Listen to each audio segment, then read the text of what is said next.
Good morning, student. I am Ravi Kumar Kanajia, teacher of Study Hall Education Foundation, teaches you mathematics of NIS Board secondary course. अगर हम last class की बात करें तो हमने last class में पढ़ा था कि सर्कल में जो सेंट्रल एंगल कौन सा होता है, लेंथ ऑफ द आर्क कौन सी होती है। फिर हमने एक थ्योरम पढ़ी थी कि सर्कल में जो भी सबटेंड एंगल सेंटर से कर रहे होंगे वो डबल होंगे इटसेल्फ बाय रिमेनिंग पार्ट, कहीं पे भी कोई भी एंगल बनता है। फिर हमने एक थ्योरम और पढ़ी थी कि एंगल जो भी सर्कल में एंगल बनता है अगर सेमी सर्कल में, तो वो कौन सा एंगल होगा, 90 डिग्री पे होगा। आज हम लोग जो थ्योरम पढ़ने जा रहे हैं, ठीक है। अच्छा, बेसिकली पता है ये सब थ्योरम क्यों बता रहा हूँ, क्योंकि कभी कभी ऐसा होता है ना कि आपको रियल लाइफ एग्जांपल देखते, कभी एक सर्कल है तो आपने सोचा कि ये सर्कल, जैसे आपके पास कोई भी राउंड शेप की कोई भी चीज़ हुई तो आप सोचते होंगे, कभी दिमाग पे जाता होगा कि इतना सर्कल इतना राउंड कैसे बन सकता है। तो सर्कल, एक चीज़ याद रखिए, सर्कल डिपेंड करता है, सर्कल की जो भी चीज़ें कैरेक्टरिस्टिक्स हैं वो सारी डिपेंड है, उसके अंदर इंस्क्राइब्ड है, तभी वो सर्कल इतना राउंड होता है। जैसे अगर मैं पैरेललोग्राम की बात कर रहा था जब आपको, तो आपको याद होगा पैरेललोग्राम की भी कैरेक्टरिस्टिक्स थी कि अपोजिट साइड पैरेलल होती है, ठीक है, वो उसमें इंटरसेक्ट नहीं हो सकती हैं। फिर एंगल जो होता है वो अपोजिट साइड इक्वल होती है, एंगल जो होते हैं वो इक्वल होते हैं। तो कहीं ना कहीं मैथ्स में एक ऐसी चीज़ है ज्योमेट्री पोर्शन की, हर एक लॉजिकल चीज़ पे और एक रियल लाइफ एग्जांपल पे बेस होते हैं, ठीक है। तो हम अगर सर्कल की बात करें तो मैंने भी सर्कल को जब बोला कि सेमी सर्कल जो होता है उसमें 90 डिग्री बनता है, तो उसका एक प्रूफ भी है। अब अगर आप देखिए तो आप कोई भी राउंड चीज़ देखिए और आप उसमें खुद एंगल ड्रॉ करके देख सकते हैं। खुद आप एक प्रोटेक्टर डी रखिएगा और उसके बाद आपको मेजर कर लीजिएगा, आप खुद देखेंगे कि सेमी सर्कल पे जो एंगल बनता है वो 90 डिग्री का ही फॉर्म किया जाता है, ठीक है। अब हम लोग जो नेक्स्ट थ्योरम पढ़ेंगे that is angles in the same segment, angle in the same segment of a circle are equal, ठीक है। मैं थ्योरम लिख दे रहा हूँ आपको,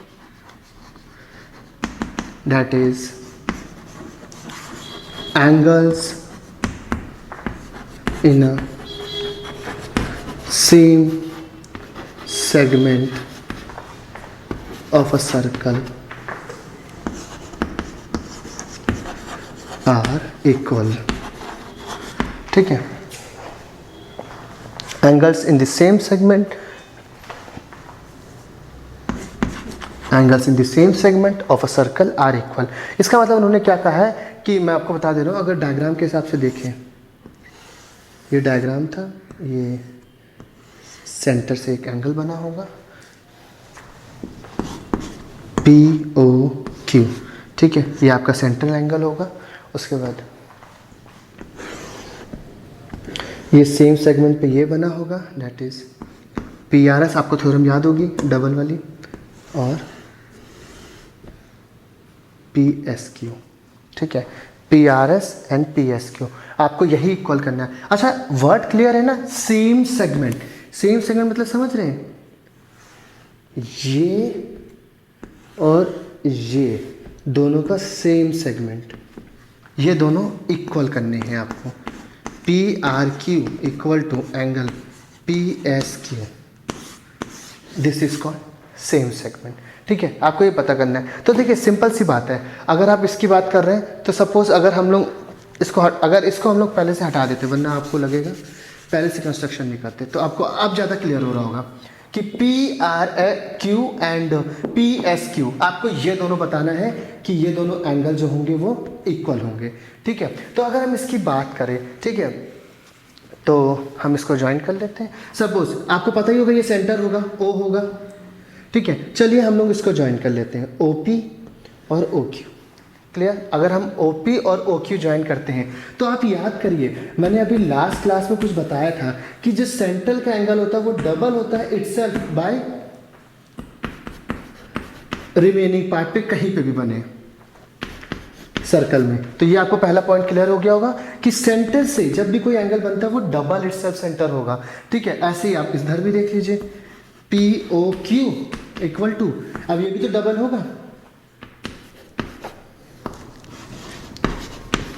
अच्छा, डबल मतलब समझ रहे हैं, अगर मैं इसकी बात करूं, अगर एक बार रख के देखता हूं, अगर मैं ये लिख रहा हूं ना POQ equal to double of PSQ, मैंने ये लिखा। अगर मैं सपोज इसको 40 एज्यूम करता हूँ, सपोज इसको 40 एज्यूम करता हूँ, सपोज बता रहा हूँ, तो 2 × 40 कितना हो जाएगा, पी ओ क्यू आपका 80 हो जाएगा।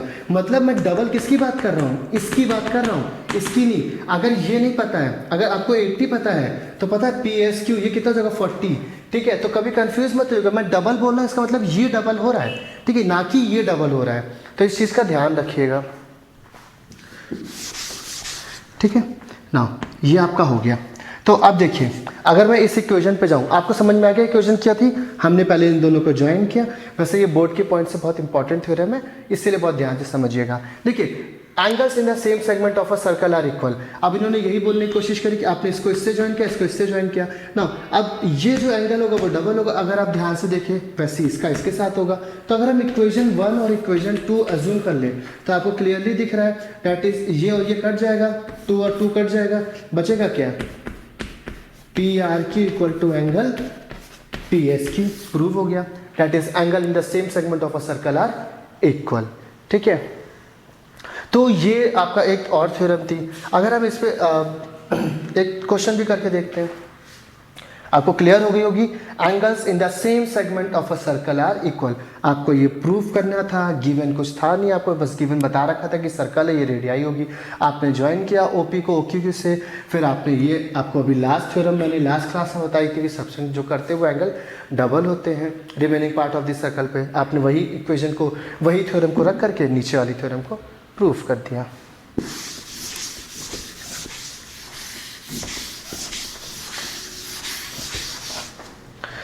अगर एक क्वेश्चन करते हैं, जैसे सपोज ये क्वेश्चन इज, आपकी बुक का ही क्वेश्चन है। एक सर्कल है, ठीक है, ओ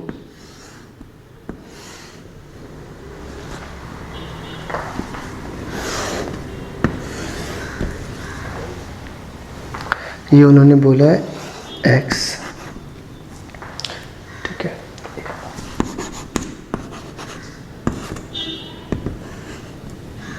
आप क्वेश्चन रीड कर लेते हैं।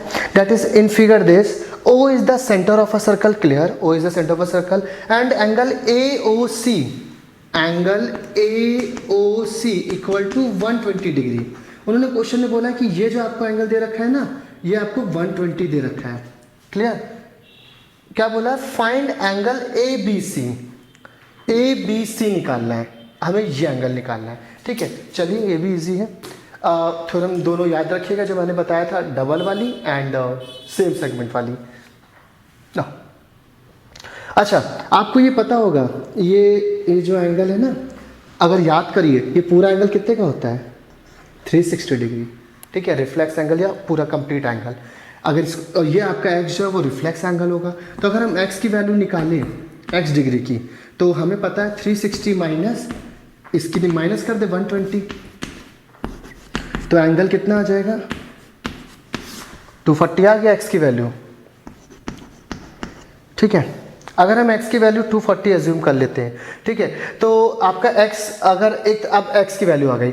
अगर हम x को सेंट्रल एंगल मान ले, अगर हम x को बोले सेंट्रल एंगल है, ठीक है, और एक आर्क अज्यूम कर ले, सपोज इसको अज्यूम कर लेते हैं P, तो हम बोल सकते हैं ये सेंट्रल एंगल है जो कि इंस्क्राइब है किसकी, by an arc PAC, ABC, APC, ठीक है। आपका जो आर्क है वो है APC। सेंट्रल एंगल कौन सा हमने अज्यूम किया, x, ऑब्वियस मैंने सेंट्रल एंगल दिख भी रहा है वो x है आपका, ठीक है। और ABC, एंगल ABC ये आपका इंस्क्राइब एंगल हो जाएगा, ठीक है।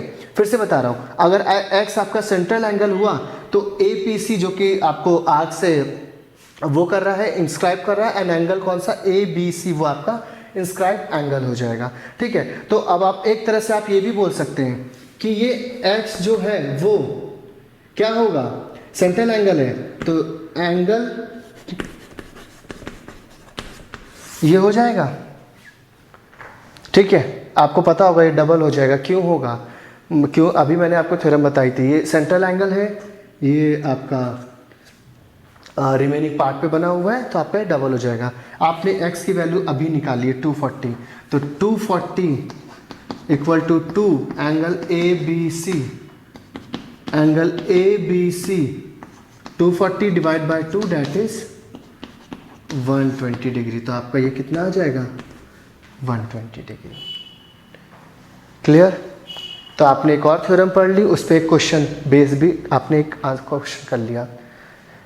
ठीक है, अब नेक्स्ट क्लास में हम लोग एक और थ्योरम पढ़ेंगे, एक दो थ्योरम और पढ़ते हैं और उस पर क्वेश्चन करते हैं। तब तक आप इसको रिवाइज करते रहिएगा। एक चीज़ और है, मैं इस चैप्टर में आपको हर एक पार्ट की वीडियो दे रहा हूँ। ठीक है, तो आप हर एक पार्ट को देखिएगा। अगर आपने एक पार्ट भी मिस कर दिया तो आपको नेक्स्ट पार्ट जब मैं बोलूँगा कि आपने लास्ट पार्ट में जो वीडियो में देखा था इसके पहले वाली वीडियो में, तो आपको समझ में नहीं आएगा मैंने कौन सी थ्योरम कही थी। तो आप हर पार्ट को जरूर देखिएगा, तभी आपको ये थ्योरम भी समझ में आएगी। अब नेक्स्ट पार्ट में हम लोग अलग थ्योरम पढ़ेंगे। ठीक है, थैंक यू क्लास।